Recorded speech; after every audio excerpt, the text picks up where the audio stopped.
If you're feeling stuck in business, you have come to the right place.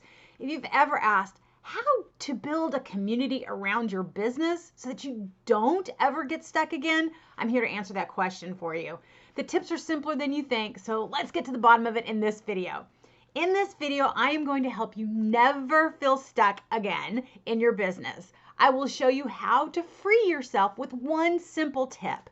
And a successful business and our career feels very joyful and full of freedom, don't you think? And today I'm going to share how you actually pull that off for yourself. And lastly, I'm going to share the most important step you can take to build a supportive community of professionals. And as a bonus, I also have a killer strategy I want to share with you about how to kickstart your instant community, but only if you stick around till the end. All right, so let's get started. So how do you never feel stuck in your business again?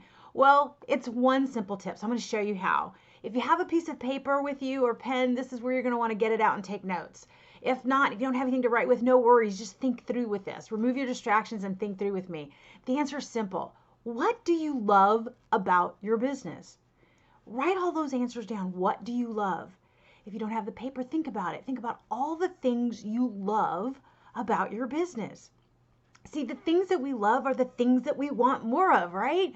So we have to make sure that we're very intentional about knowing what those things are. Now, you have the ability to rewatch this video as many times as you need to go through this process. But I promise you, this will keep you from getting stuck. So write down everything that you love. Now, once you've got all of that captured, you've written it all down and you've thought through, these are all the things that I love. Okay, I'm thinking through all the things that I love about my business. The next thing is to think about all the things or to write down all of the things that you do not love. Now, what's interesting is most times when I ask people, or even when I've been asked, what do you love? We have a tendency to answer that question with the things that we don't love. What do you love about your business? We know I don't love, and then we give this list. And so what happens is this list of what we don't love becomes a burden, and it becomes a thing that weights us down, and it just is no fun. And that's how we get stuck. That's how we feel overwhelmed, and we never have that, that ability to move forward. So you want to make sure that you know what you don't love, but you want to look at it a little bit differently. You want to make sure that you look at the things that you don't love not so much as a burden, but you want to think about it as opportunities. The things you don't love equal opportunities for change and improvement. For example, it could be an opportunity if you're seeing one of the things that you don't love. Maybe it's an opportunity in your business or in your career to pivot. Or maybe some of the activities within your career or business, they just need to be delegated, or you need some support. Maybe you need a virtual assistant, or maybe you need just some one-time assistance, maybe through Fiverr or some of the other services that are available. But it might be delegation or support. Now, the other opportunity this can create for you is deletion. So we already delegated. Now we want to delete it. So you delegated or supported it, but what if you need to delete it altogether? Some of the time, I find for myself and even the clients and other members of Down and Dirty Networking that I've chatted with that, you know what? We just have all these things that we don't love to do. We feel like we've got to do them, and we really don't need to. When you really evaluate it, you're thinking, you know what? I don't actually need to do this. So why are we doing it? And so it gives you an opportunity when you're looking at the things that you don't love. Do I even need to be doing these? Now, in addition to deletion and delegation, the two words I keep getting confused, but you also have this opportunity to rework and learn. So, okay, I can't really delete it. I really can't delegate it. So is there a better way to do it? Is there a way that will take all of the annoyance out of me having to do this? I have this philosophy of Laura not needed. I am all about automating processes and systems. So if I can look for ways where I can automate the things that I'm not really in love with, I am all about it.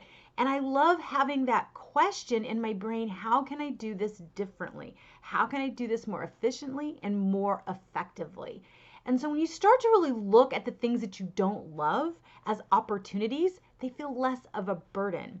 And then you go back and look at what are the things that I do love and how do I get more of those? That's where you never get stuck. And I have found this to be true throughout my entire career. Whether I was an employee trying to climb the corporate ladder, break the glass ceiling, even when I was moving jobs, it didn't matter. If I was at a point where I was going to get stuck, I would follow this process. What do I love? What do I don't love? And with the don't love list, how do I create opportunities to improve or change these or delete these things? And the things that I love, how do I get more of those? And even as I transitioned into entrepreneur land, or even as I created Down and Dirty Networking, I followed this exact same process.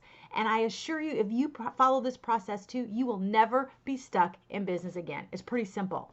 All right, so as we were going through this, did you think of some things that you love about your business? Did you think about some things that you don't love? Please share them in comments, and we'd like to hear them. I can't wait to hear what you had to say.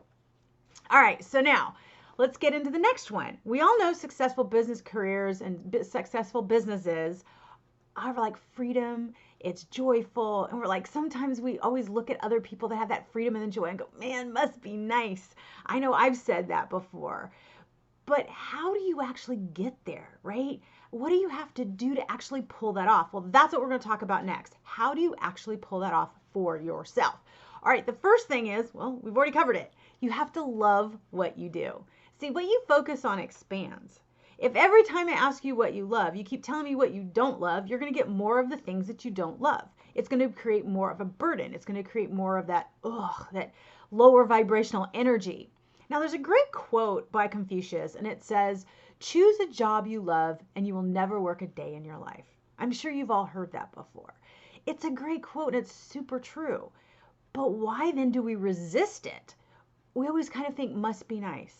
It is possible to love what you do, to find joy in the things that you are doing, but you have to be intentional about that. So make sure that you are going through the things that you love and what you don't love. Look for the things that give you joy in your day versus always focusing on the negative. Because if you're focusing on the negative and the fire drills and the things that make you crazy, guess what? What you focus on expands. You're going to get more of those. And that's how you are, driving more towards the burden, more towards the overwhelm. That's not what you want to do. So love what you do and be intentional about what you love and focused on that. Now, the next tip I will give you is to invest in you. Now, if you want to have a successful business or career, this is the best return on your investment of time and money is to invest in yourself. Now, what I mean by this is making sure that you're coachable. So maybe you need to invest in a coach. If you're a business owner, maybe you need to invest in a consultant.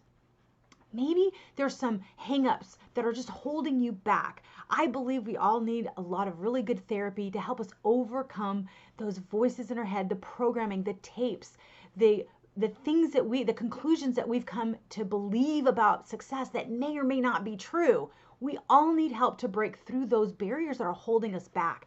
And when you invest in yourself to break through those barriers, that's where you have the freedom and joy that you're longing for in your business or in your career. But it does take work and you have to be open to that. Now, the other way of looking at this is when you're investing in you, it could just be finding a mentor. It could be doing all of those things. I believe that if you're always learning and growing, you're always moving forward. So always try to have that openness, that curiosity to learn about yourself and about other things and how you can always improve. It doesn't mean that what you're doing is good or bad or wrong or right, but improvement, evolution, and growth are always the thing that you want to focus on. So I encourage you, invest in you and the return will be priceless. I promise you, I've always seen it to be true myself. All right, so you love what you do, you've invested in you. The next thing you want to look for is to have a supportive tribe and community. It is so much more fun and rewarding to be on a team, especially a supportive team, right? Now, I've come to believe that team is actually an acronym, right? A team actually saves you time, energy, and money. Time, energy, and money. TEAM, time, energy, and money. And so when we resist a team, when we try to do it all on our own, especially if we're a solopreneur or maybe you're a remote worker and you're feeling kind of isolated, we try to just do it ourselves, pick ourselves up by our bootstraps. I think I've heard this so many times. I'm going to bootstrap it. I'm going to figure it out. We are resilient. And yes, we always should try to be curious and learn new things. But there's always a simpler way. And wouldn't it be helpful to reach out to a supportive tribe or community and just ask for their input, feedback, and guidance? Wouldn't you like to have a shortcut to the learning? Well, that's what a team can give you, and that's what is really crucial by having a supportive tribe in a community. Now, I have realized, and it's been all in my experience, when I do any of those things, I am joyful. I feel like I have freedom. Doesn't matter as an entrepreneur, doesn't matter as the founder here of Down and Dirty Networking. But when I don't do even just one of those things, if I'm doing the other two things, but I'm not loving what I'm doing, I feel burdened, I am overwhelmed, and I feel stuck. I am far away from joy and freedom. I feel tethered to this task or tethered to the burden. So I encourage you to really be intentional about loving what you do, investing in yourself, and making sure you have a supportive community. All right, now before I share the most important step that you can take to build a supportive community of professionals for yourself, I want to remind you to subscribe to this channel. I am putting up videos every week to help you network more effectively, just like we do here in Down and Dirty Networking. So make sure to subscribe to this channel.